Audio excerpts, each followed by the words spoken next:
So we are live. So while we just wait for people to join us, I want to just first of all, if anybody's there, just let them know that my connection's unstable, but hopefully things will improve as things go on. Thank you, Lorna, for joining us as well, to be able to tell your story. I really appreciate you doing that.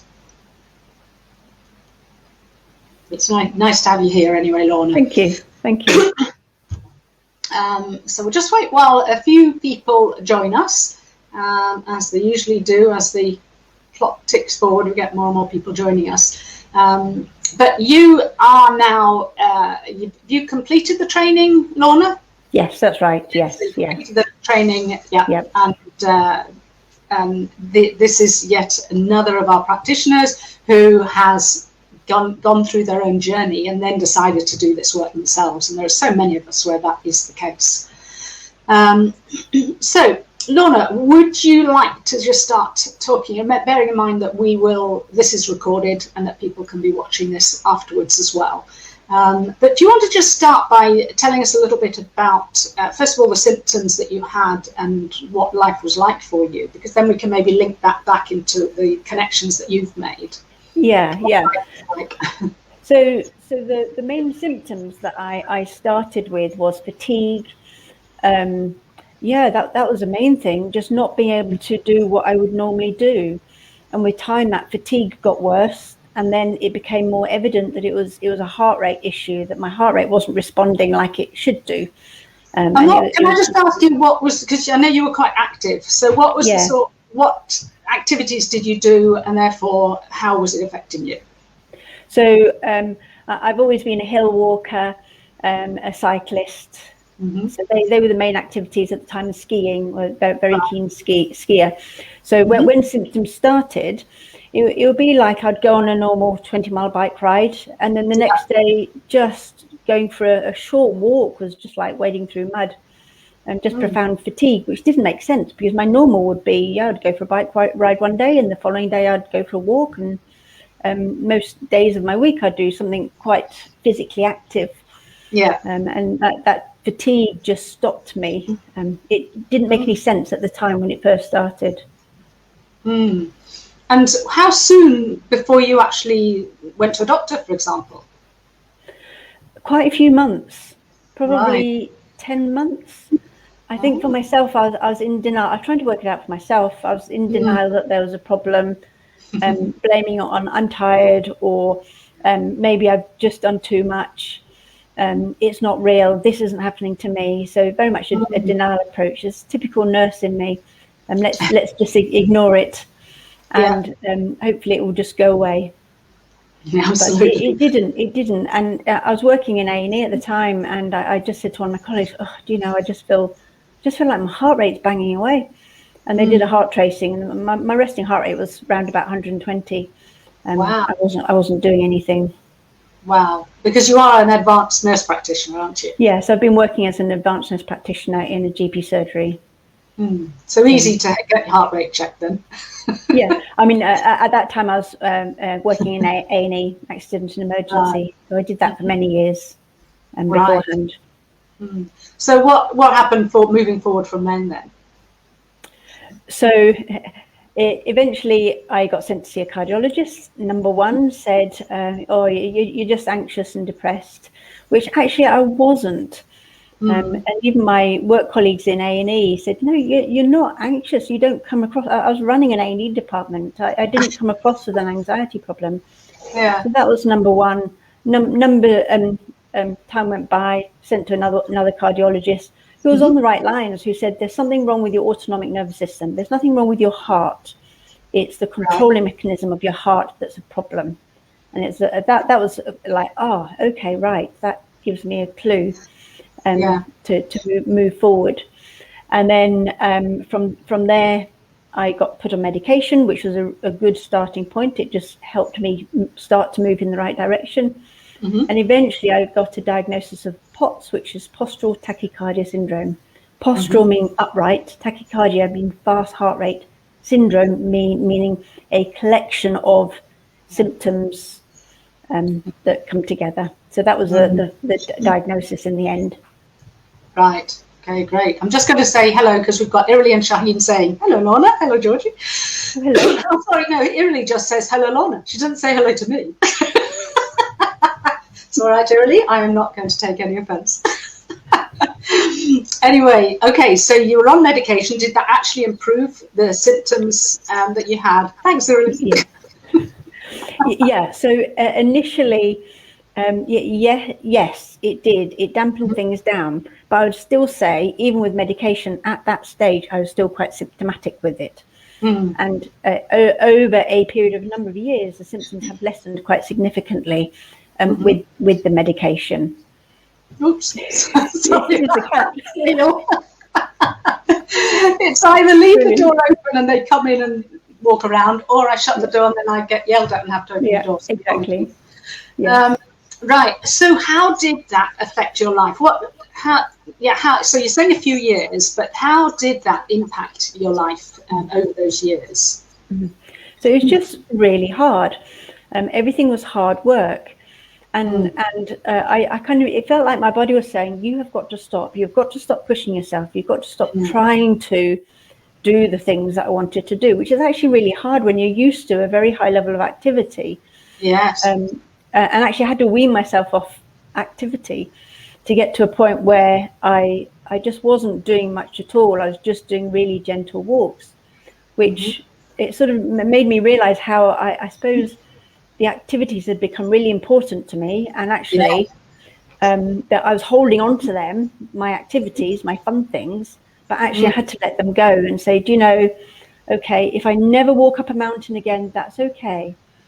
And I started to think, why do I do what I do? Why do I feel like I need to do all this exercise? And actually it was like, okay, what's important here? It's being outside and being with people. So I managed to change and think, okay, how can I be outside and be with people, but maybe not involving walking up a mountain? Yeah.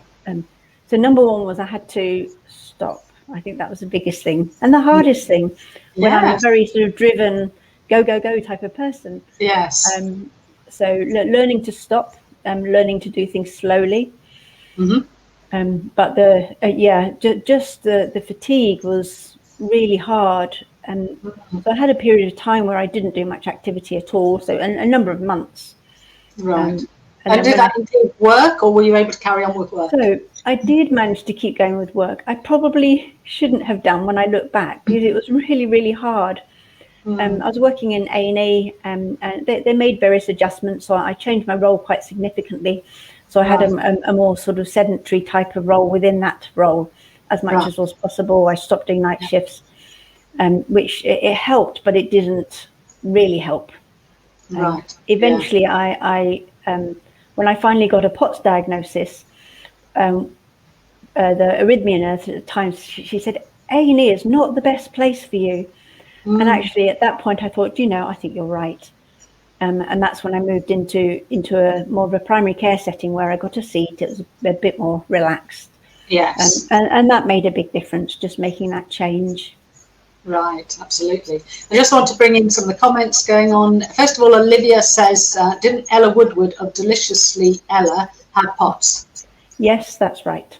Yes. She is, but great. Yeah. And then Shaheen says, yes, isn't it amazing how our brain in its role as a protective mechanism will force us to just stop sometimes. Absolutely, yes. Shaheen. So we've got Shaheen and Irili, who are both are SIRPA trained SIRPA practitioners, basically. So thank you for being here and supporting Lorna as well. So if you've got any questions as we're going along, and if there's any problem with my internet, apparently my internet's a bit unstable, so apologies if it is a problem and if I'm pixelated. But anyway, so Irili also says your body felt the stress of your job as it was not conscious, it seems. So and that's an interesting one. There's a couple of interesting things there.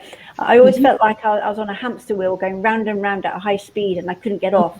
And eventually I got spat off, and I didn't have a choice. And then people would say to me, she said, "Oh, A&E, that's a stressful job," and I'd be like, "Well, no, it's not." Partly because that's what I did, and I'm A&E at heart. I love emergency care, so I enjoyed it. But I look back and think that was a stressful job. And now I'm out of it and in a different situation. So I hadn't appreciated the stress of the nature of the work that I was in, and the nature of doing shift work and nights, and just working in A&E. Yeah, because you were used to it, and it becomes like a normal stress that we're coping with. Yeah, exactly. So how do things move forward? I mean, it would be interesting to find out, moving forward, about what you've realised about your past and how that's impacted what's happened. But how did that journey continue moving forward? But with the PoTS, so the sort of strategies that what's made a difference. Yes, what's made a difference for you moving forward? So there's loads of things that I have found that has helped me. So just find my little notes. Yeah.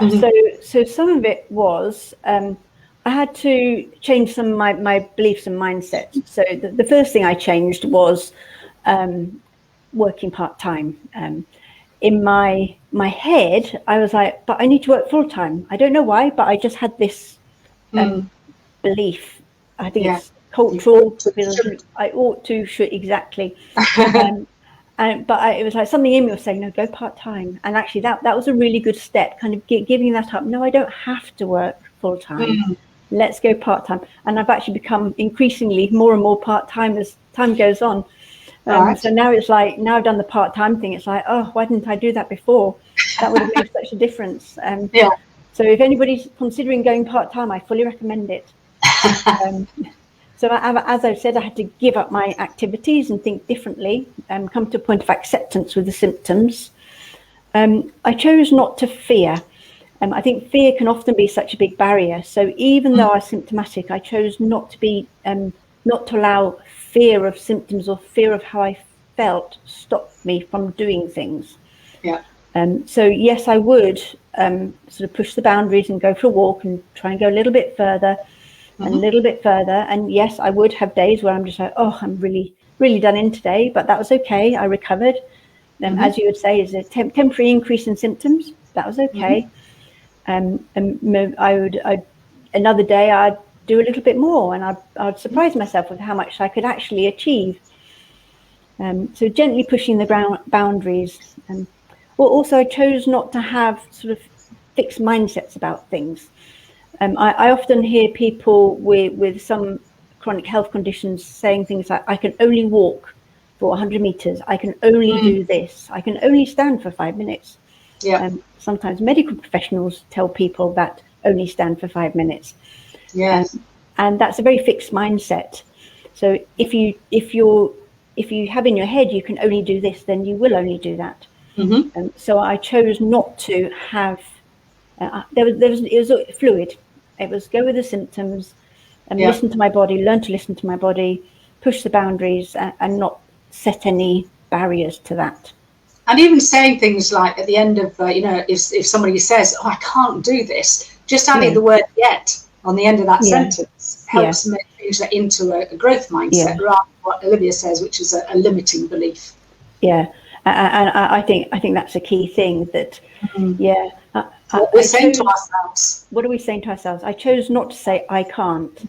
It's like, I can, or this is what I can do. I can walk this far. I have done a hill. It might be a small hill, but I've done a hill. And I bet like most of us who start learning about this is about not when you'll still say, especially at the beginning, I can't, but it's then about reminding yourself, but I can. Or maybe I can't yet, because people say, well, it's hard to just stop saying that. But when you actually start listening to what you're saying, because we just say that things like that automatically, don't we? But when we start listening to how we're talking to ourselves, that's when we can then begin to change things. But it doesn't mean we're going to get it right all the time. And we might say it and then just say, but yes, I can, or whatever. So just I thought quite carefully about who I spend time with. So I came out of support groups. So initially they have a place, but there's quite a lot of negativity, and I found that they were pulling me down into negativity. So I came out of them, and I'd make sure I spend time with people who are positive and energizing, and just gave me energy. So who I hang out with was quite important as well. Yes. What I look at, what I watch, what am I feeding myself? Definitely. Right. I'm very much focusing on what I can do, not what I can't do, and give myself a pat on the back for what I achieved. And can I just ask you, Lorna, when was it that you started doing all this? I suppose it was a process. Initially, I would say I went through a process. The first few years was what is going on. And I did do my searching and trying to understand more, and what's the diagnosis and what's the cause, and is it this and is it that? And I got to a point where I suppose I'd worn myself out doing all of that, and I had to stop searching for answers and start moving forward and living with it. Yeah. So living with the symptoms rather than trying to get to the bottom of it, because eventually I realized I'm not going to get to the bottom of it. I just need to learn to live with the symptoms and move forward. So it was all a bit of a gradual transition. So I couldn't say how long, but most certainly I'd say, actually somebody saying, okay, you have PoTS, even though I knew even before then that it was autonomic dysfunction. But there's a clue in the title when you understand the autonomic nervous system. Why has the autonomic nervous system dysfunctioned? Yes. So that when you started accepting it, that was then you were able to start looking, doing these things. And where were you learning about these at the time? Were you just reading around it all, or? I think, again, it was the friends I had at the time, the information they were feeding me, what I already knew and believed. And I think it's just what I'd worked out for myself by trial and error. Yep. So nobody actually taught me.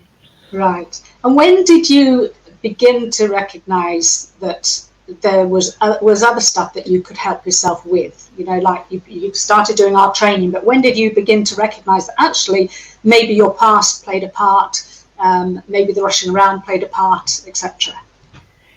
That's a very good question. I don't know. Again, somewhere on the journey, I've always, I've just been very much aware of the influence of the sort of mind-body connection for a long time. Again, I've got a very good friend who we've had many conversations about this. So most certainly my interest in this area has grown. And I would say to people, I'm sure my anxiety as a child must have influenced my autonomic nervous system when I lived with such a high level of stress at a very young age. So I'd kind of worked that out for myself with what I knew. So I was willing to accept that.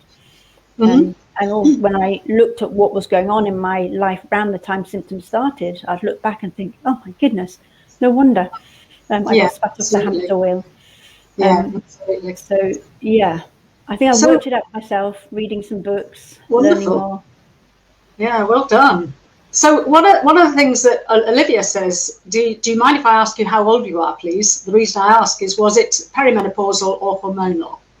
Okay, so symptoms started when I was early 30s. So, and now how old am I now? 48. Yeah. Okay. So it wasn't put down, I mean, you would have had presumably blood tests and all the tests, and it wasn't put down for hormonal at all? No, it's not hormonal, definitely not. Okay. So Olivia also says the thing is, chronic pain or a chronic health condition is by definition permanent. The very name chronic is negative. Well, not by definition permanent, but I see what you mean, Olivia. The actual name chronic, or as is often used now as persistent pain or a persistent health problem, doesn't necessarily mean it's permanent, but yes, it is a nocebo if you're going to be calling something chronic, or it's already pretty negative, isn't it? So are you happy to just talk a little bit about bring any more questions that you have? Do ask people, do ask the questions, and then we'll see if we can get to all the answers. But in the meantime, Lorna, are you happy talking? You mentioned about the stress in your childhood. Are you happy to sort of talk about what you feel is relevant now? Yeah, because I feel this is very, very relevant. So when I was young, most of my childhood really, I look back and I realize how anxious I was. I mean, as a child, I didn't know what anxiety was. But with my medical knowledge, I think, oh my word, I was so anxious. So I cried all the time. I was quite clingy to my mum. Dreaded going to school. I just remember sort of hanging on to my mum's leg. I'm not going. Went to school, just cried all the time. I was just not very happy at all. As I grew older, I just worried about everything. If there's something to worry about, I would worry. Somebody would say, the dentist is coming to school, and I would just cry because I thought of the dentist was just like this big event. It was, yeah. And I couldn't seem to, there seemed to be like, I couldn't seem to do what the other kids did, and I couldn't quite understand that. And I struggled with reading, so that they would say, go and read a book, and I'd sit and look at the pictures and think, it's a book, like the pictures. Somebody asked me what I just read, I'd be like, I don't know. So all of that was creating anxiety in me as a child. Verbal instructions I just didn't get. I lived in fear. I was really fearful as a child, all through my sort of primary, secondary school life. My dad was adopted, so I know nothing of his background other than adopted. So he was very anxious, and I'm sure that has something to do with it. My mum came from Finland. None of my parents are around now. So from Finland, very strong farming stock, got evacuated to the country during the wartime. Parents were great, but there was no expression of emotion within the family. So I never really grew up being able to express emotion. So I don't think that helped the whole situation. Even though I look back and I see my parents were, that they really did care for us. They loved us, but at the time it felt that they were quite distant. They were there, but not really there, not really spending time with us. I think some of that was the culture of the day. I talk to a lot of people of my generation, and they say exactly the same thing. No expression of emotion. It just wasn't the thing to do. You go and play over there. We're doing our own thing. You had all this fear that you were dealing with, and no way to share it. Yes. So I didn't know what to do with it. I didn't know. It just felt something wasn't right, but I didn't know what to do with it at all. And when I went to secondary school, I was a little bit older, so in my teens, I remember watching something on telly about dyslexia, and they just like explained me, and I was like, maybe that's what it is. But at that time, it just wasn't. It wasn't the thing to give people labels, so it wasn't really talked about. It wasn't discussed. It was just. I thought that the teachers knew there's something not a bit odd. But at school, it was just really difficult. Some of the teachers, I just dreaded speaking out aloud. So when you had to read a bit, I was just like in fear of that. And I did get laughed at for getting words muddled up. My writing, because it wasn't good, I got told off for not writing well. And I don't remember exact words, but I sort of seem to recall one of the teachers saying something on the lines of, you won't achieve anything unless you sort out your writing. Just this told off. So altogether, I grew up in my younger years feeling like a failure. I was no good. I was useless. These are the sort of words that I was using at the time, sort of teenage years and into my early 20s. Wow. No one liked me, sense of rejection, low self-esteem, very low confidence. I just felt I was hopeless. I'm not like that now, though. I know Shaheen is saying here, incessantly worried as a child, as I did. So Shaheen's empathizing with that. I must admit, I was a worrier as a child as well. Okay. I had some encouragements when I academically I actually did quite well in many things. So I was like, okay. So that was a little boost every now and then that did help me. So from there, left. I got through school. I didn't do too badly. I got into nursing college. Left home, went to nursing college, which was really, really hard actually. But a huge achievement to have gone through what you've gone through. I know. Reading and writing and following in written verbal instruction, and you still got the exams and you still went to nursing training. Yeah. Incredible. So it's great, and the nature of learning in nursing, because it's a practical skill, and because it's something I was really interested in, it was all right. I got on fine until I failed an assessment, and at that point, my tutor at the time, she said, "You need to be assessed for dyslexia. There's just something that's not right." And so, I got assessed, and they said, "Yes, you're dyslexic." And sort of visual and auditory short-term memory problems, and that was a really big turning point for me. Yes. So I spent a lot of time learning, what does this actually mean, and I found myself kind of, with that information I was learning, sort of going back through my life and looking at my life as a child through the eyes of what I now know. Yes. And it's like, sort of mentally sitting with myself in that classroom when I was looking at a book and couldn't read it. And it's like, yeah, that's why you couldn't read it. Yes. And so helpful to do that, to reflect back. Yeah. With a more aware understanding, with wisdom now when you're older. So useful to look back, and also to have empathy for that young child. Yeah. I just want to say here as well, Iri says, wow, you have overcome these early challenges so well, and what you have experienced, with what you've experienced, yeah. So as I said, huge growth from there.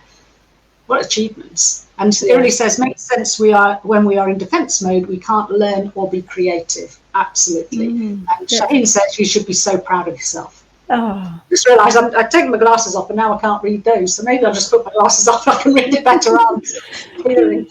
Yeah. Right. Okay. So you're in your nursing training. Yep. So yes. So big learning curve. Sort of re-walking through my childhood as my adult self, looking at things from a different perspective, rationalizing why was I like I was, and it was like that was a very healing process in itself, and felt like something I needed to do. I also read a book called The Gift of Dyslexia, which I love the title of that, and that was life-changing. And it's like, hang on a minute, this is a gift. This isn't a disability.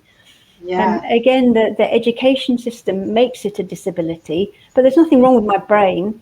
It's just the way I learn is just not how the education system tries to educate people. Absolutely. And understanding that was a big turning point as well. And thinking, well, actually, I might not be, writing isn't my strength, but that's okay. I have so many other strengths, and start to look at my strengths. Yes. So that was a big turning point. And can I just say as well, Lorna, that Olivia says your experiences resonate so profoundly. I went to boarding school and was so upset with my parents living in China. Maybe that contributed to my illness. Thanks for the insight. I would completely agree with Olivia. I was sent to boarding school. My parents did actually stay in the same country, even though they were Air Force. And I can absolutely see that, look back now and see how that impacted who I am. But then, like you, Lorna, I looked at who I am, how I've become who I am, worked on, really understanding that and looking at when I'm triggered now that's related to that. And that helps me then deal with what's happening in the day-to-day. Lindsay also says, my son is just going through being diagnosed with dyslexia, presumably. I read that book too, very inspiring and full of hope. Well done, you. Fantastic. Thanks, Lindsay. Wow. Okay. So you've been gaining great insights. Yeah. The other thing that happened was I started. I wrote on a piece of paper and stuck on my wall sort of the truths. So I use verses from the Bible. So I can do all things. I am beautifully made. I am complete. All things work together for good. And so sort of statements of truth. And I would, like, every day I'd read out these truths. So with time, I think that's kind of reprogrammed instead of what I was saying to myself was, I'm a failure, I'm no good. It's like, no, I'm perfectly good, and I'm not a failure. Using positive words to reaffirm the truth about myself. So I went through that process, so that was early 20s, beginning of nurse training, and there was a significant improvement after that. I mean, it wasn't like overnight, but when I look back, I think actually a lot of that I'm no good left somewhere in my early 20s, and this sense of failure just went. Yeah. And so I was free from a lot of the sort of words that had been spoken over me in that time. And so then when did you begin to experience any symptoms? You know, how long after that did you start with symptoms? So that was early 20s. So it was probably 30s. early 30s. So you were fit and healthy up to that point and very active. Healthy. I had an episode when I was in Northwest London training, then moved to Southwest London, working on a ward. I had a period of unexplained fast heart rate at that point. And again, it was just maybe 3 or 4 months where my resting heart rate was 120 plus, lying. But that seemed to, it's put down to anemia, and recovered and carried on. And I was fit and active and walking up my hills and riding my bike and enjoying skiing twice a year if I could. Life was fine.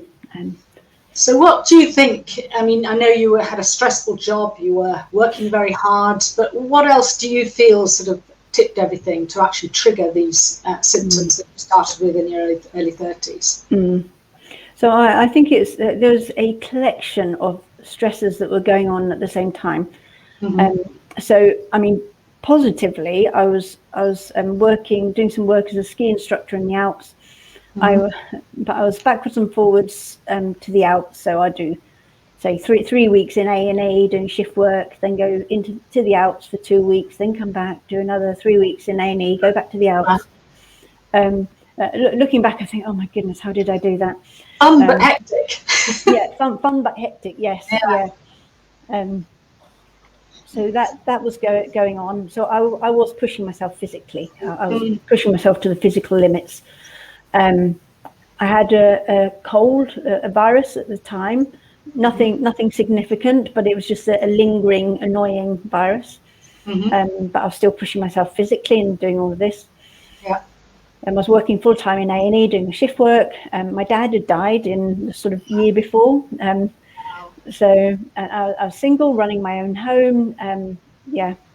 So when I look at it, I felt like I was just on this high alert when I looked back. If somebody had told me beforehand, you need to slow down, I probably wouldn't have listened. But that's probably what I should have been told by somebody. Body was telling you, but you didn't understand the language at that point. I didn't at all. Totally unaware. And then I was skiing in the Alps, having a nice time. Had a fall, nothing significant. You do when you ski. Picked myself up, off I went, sprained my thumb a bit, didn't think anything of it, and something changed at that point. It was a very definite changing point.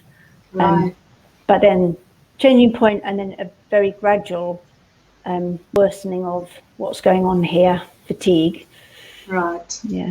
So really, with all this fatigue and the symptoms you had, gradually your life became less and less, and you were able to do a lot less, and not able to do all the things that actually gave you joy in your life, like the running and the skiing and the hill walking. So what are you able to do now? So I can do. I'll actually say I can probably do more now than what I could do then, but I'd say it's doing more by doing less. So in terms of physical, exactly, yes. Stopping, not pushing myself. If my body says, not today, I listen to that and don't go for a bike ride today, or think if it's a short ride, that's fine.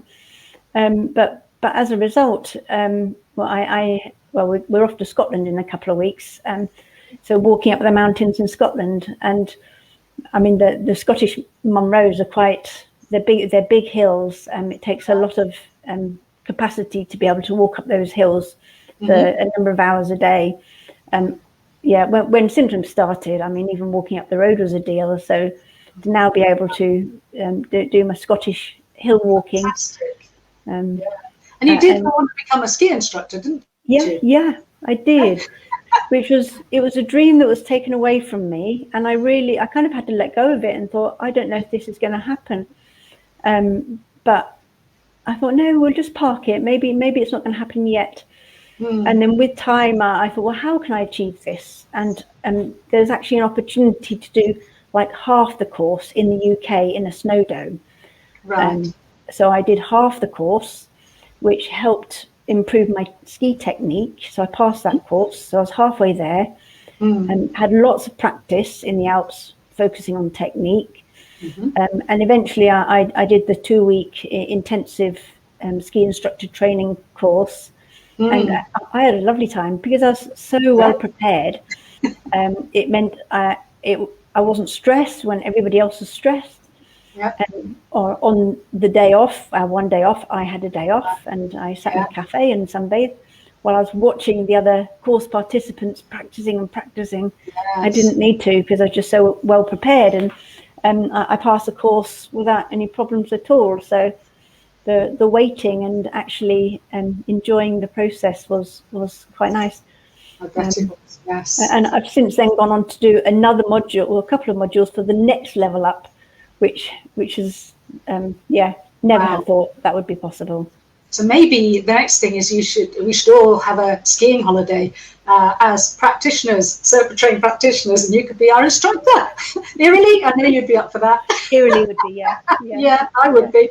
Eerily says, great to be able to get to being able to listen and interpret the whispers from our body before it has to shout to get our attention. So true. And you were clearly learning all along to listen to your body and to be kind to yourself. And just like all of us, now who understand this, it's about really listening and, recognizing, okay, do you know what? Today probably isn't the day to go and run up a mountain. Well, it might not be any day that I could do that, but maybe just some days taking it a bit more gently, depending on what our body's saying to us and dealing with why it's saying that as well. Yes, absolutely. Yeah. Yeah. Okay, so if anybody's got any other questions, do let us know. Yes, it really says I'm coming skiing, definitely need instructions. Are you sure, Emily? Well, I do, I'm skiing. Okay. Lorna, is there anything else you want to say about PoTS? We can always move on to other things, as we know there are other things you've experienced, and you can help people gain insights from those. But is there anything else you want to talk about in relation to PoTS? Just having a look. So other things that I haven't said was so gratitude. So thinking about being thankful for things, being thankful for the small things. Yeah. And that was very, very important in terms of improving symptoms. Also about identity. So I have PoTS symptoms, but it's not who I am. It's not my identity. So often you hear people talk about my sciatica as if they own it. Yeah. And that was something I chose not to do for that reason, because I don't own it. No. So again, it's thinking of the words that you use with that. And then becoming more outward focused. So instead of focusing on my symptoms, thinking outward. So I ended up starting a charity called PoTS UK. I'm still involved with that charity, which is all about raising awareness about PoTS and educating patients and healthcare professionals. And so, it's very much about stopping, learning to do life at a slow pace, listening to my body, also making sure I had fun. So even when I was most symptomatic, I started doing Pilates because it was an activity I could do and enjoy. Also started rock climbing because you walk a bit and then you sort of, the climbers sort of crash at the bottom of the crowd because they just walked for 100 meters to get there, and they get out their sandwiches, and then eventually they might do a climb and then they sort of crash at the top and sunbathe for a bit. It's very leisurely. But it was a way of getting outside with people doing an activity that I could partake in. So I had a lot of pleasure by learning new skills as well, and just thinking differently. So yeah, I think that's a summary of all of that. Well, Olivia says, wow, you're amazing and inspiring. Oh, thank you. I absolutely agree. And she's also saying that her illness was 15 years ago and it's a lifelong journey. Absolutely. We're always learning about ourselves. What she wants to know is, what was your biggest aha moment? Good question, Olivia. I would say, I don't think there was one. It was very much a gradual, slow progress. I didn't necessarily see the progress at the time, but when you look back 6 months, I'm like, oh, okay, this is where I've come from. Yeah, absolutely. Rather than focusing on, I'm not there yet, or I want to be here by this time. It's so much healthier to look at where have I come from. So, exactly. Yeah. And it's like, oh, I can do this now. But very, very slow. If I look at what I did from one day to another, it just didn't. You think, I'm getting nowhere. But I was getting somewhere. And not good for you to be in that frame of mind. So Lucinda said, what did you do about your childhood anxiety? Another good question. It just resolved itself. I think understanding about dyslexia, changing, understanding why I struggled as a child. Changing my mindset. So learning about it, seeing it as a gift, learning about my learning style and how I learn, doing my sort of speaking the truth. So between all of that, that's where it seemed to just go. And certainly sort of beyond that time, sort of mid-20s, anxiety has not been a problem since. Fabulous. So, okay, we have some time left, Lorna, and you mentioned to me that you would, you also had problems with IBS, or irritable bowel syndrome. So what happened? Why? What did you do? This is a aha moment. Okay, here we go, Olivia. We've got an aha moment. This is more recent. So it's very common for people with PoTS, because it's autonomic, to have irritable bowel syndrome as well. So I was kind of, having done the SIRPA training, I was thinking, oh, what do I have any symptoms that I could apply this to? Because I think the more you apply it to yourself, then you can work with other people better. Yeah, absolutely. And I was thinking, right, what shall I work on? My stomach. Let's think about this a little bit. And a while ago, I cut out wheat from my diet. We're partly on recommendation from various PoTS specialists, because there is some evidence that people with PoTS are more sensitive to wheat. So I cut out wheat from my diet, but every now and then I would eat wheat. But my stomach would grumble every now and then, and I'd blame it on the scone that I ate, or the bit of bread that I ate, or I must have eaten some wheat, or what else have I eaten? So it was always blaming on the food. So I thought, right, I'm not convinced of this, that it's the wheat or the bread. And so I just put my mind to it a little bit, because it was inconsistent. So some days I seemed to be able to eat bread and I was fine, and other days not. And but if I go to France, I'd eat croissants every day and not have a problem at all when I'm on holiday. I'm like, oh, it must be the way they process the wheat in France. It's different. Yeah, that's what some people say. Yes. Well, that has been my belief. Interestingly. So I just had a week not so long time ago when my stomach was really irritated, and I was like, what is going on in my life at this moment of time? And it was like, aha, the cat has lost her tracker. And the cat, Patch. What the heck has the cat got to do with IBS? But carry on. This is it. Because I have a cat, and she's a bit of an adventurer. And she goes on, long adventures. We have picked her up from the other side of Sheffield before. Wow. I get phone calls on a regular basis. And you live the other side of Sheffield, just to let people know you don't live in Devon. Yes? No, I don't. Yes. So she crossed the town that you live in. Yes. She follows some people home who live maybe a couple of miles away from us, who'd taken her to their grandmother to look after her until they could get her chip read. Okay. Anyway, so Patch has a tracker, so we can keep an eye on her. So And not your normal tag, not the micro tag, the microchip. No, she's got a microchip. She's got a collar with a tag as well as a tracker, a GPS tracker. GPS tracker, right? Okay. So, but the tracker wasn't working for this particular week. And so when Patch doesn't come home, it's always like, oh my goodness, where is she? And yeah, it does create stress. Patch the cat. So it was just this light bulb moment. It's not the wheat. This is my body telling me I'm stressed about something. And at the moment, I'm stressed about Patch the cat. So that was like, aha. And actually that night I had no pain at all. Just removing that, it has nothing to do with the wheat. Making it that connection as well. Making that connection.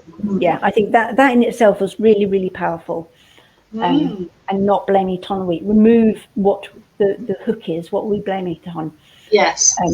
So I just parked that. No problem with my stomach the following week. I thought, great. And then my stomach started irritating me again. So instead of thinking, what have I eaten? I thought, what's going on in my life at the moment? What am I doing? I'm going to be teaching the Pilates teachers. So my conscious thinking was, how do I feel? I'm excited because I love it. I love communicating in this way. I love teaching them. So I'm like, well, if I'm excited about it, why is my stomach irritating me? And this links back to the dyslexia thing. It's like, speaking. When I was young, this whole idea of speaking in front of people, reading out aloud in front of people, that was the neural pathway that my that had been remembered, and it was like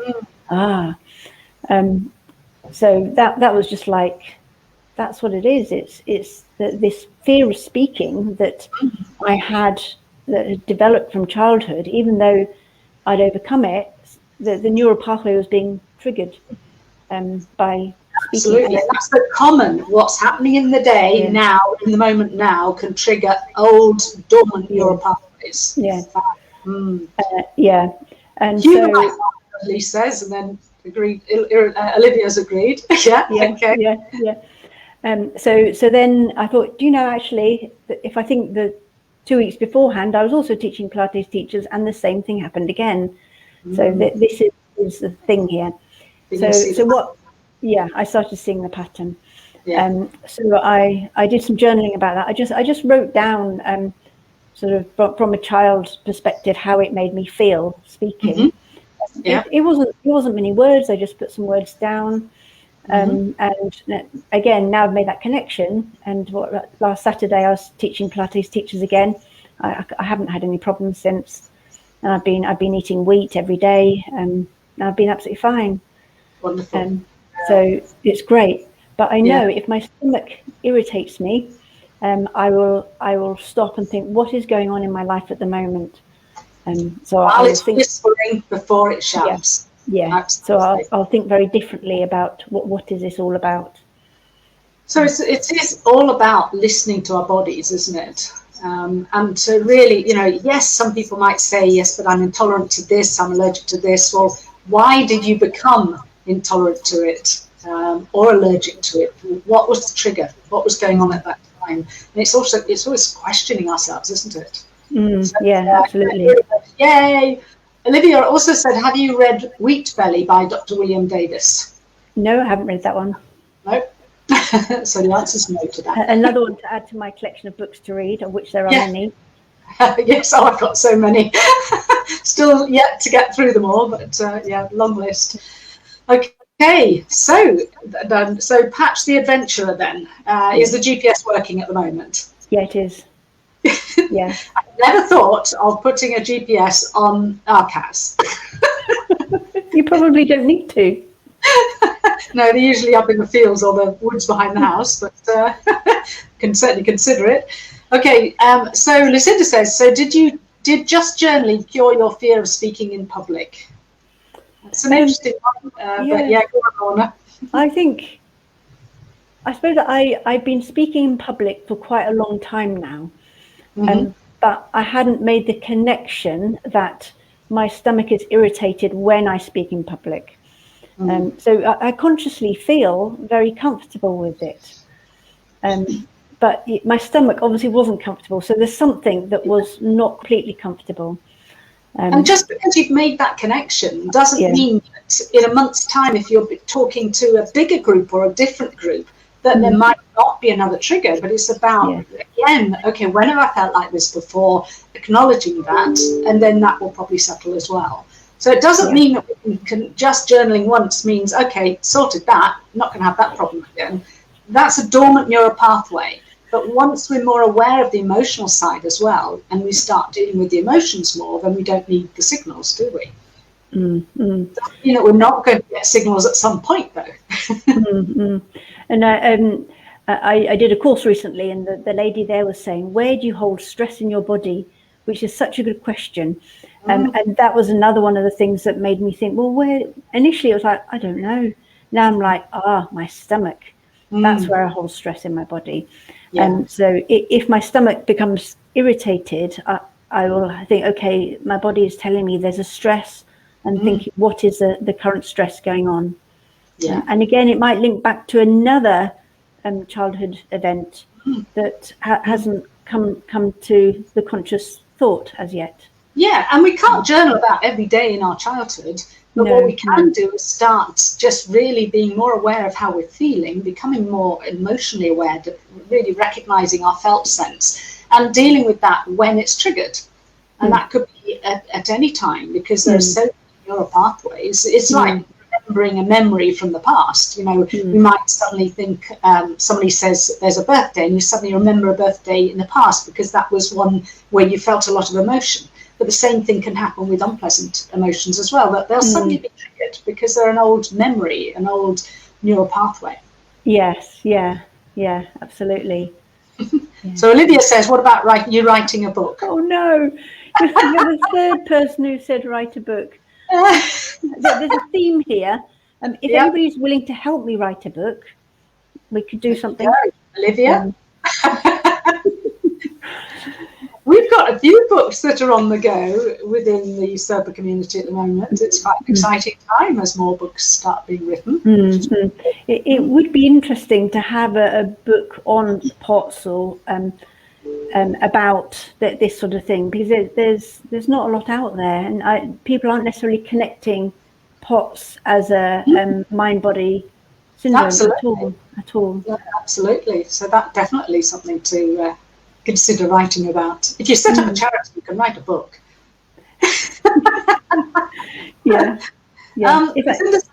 Sorry, Georgie, I don't understand. How was the fear of public speaking actually dealt with? By feeling it, by journaling, rationalizing thoughts? Well, first of all, Lucinda, she wasn't consciously aware of any fear of public speaking. This was the unconscious mind that when Lorna felt that emotion in that moment, it triggered uncomfortable emotions from the past. And in that time, from what you've said, Lorna, you actually journaled, made the connection, had that aha moment, by the sounds of it, and then that resolved, so you were able to move on. Is that right? Yeah. And I think it was making the connection has been the key thing. Yeah, but not thinking, not necessarily in your head trying to understand and consciously trying to understand. It was just you made that connection. And that aha moment is then when there's usually often a release. So Olivia says, you can definitely help a lot of people with your story. I'm creating a course. Go for it. What's stopping you? Okay, there's the coach telling you. And that, oh boy, wouldn't that be one for the dyslexics? Somebody with dyslexia writing a book. Fabulous. I've written for medical journals, so it's not an inability. It's and it's a gift, because you'll be providing a gift for people with dyslexia as well as PoTS. That's true. It's just win-win, Lorna. Oh, okay. Let's challenge.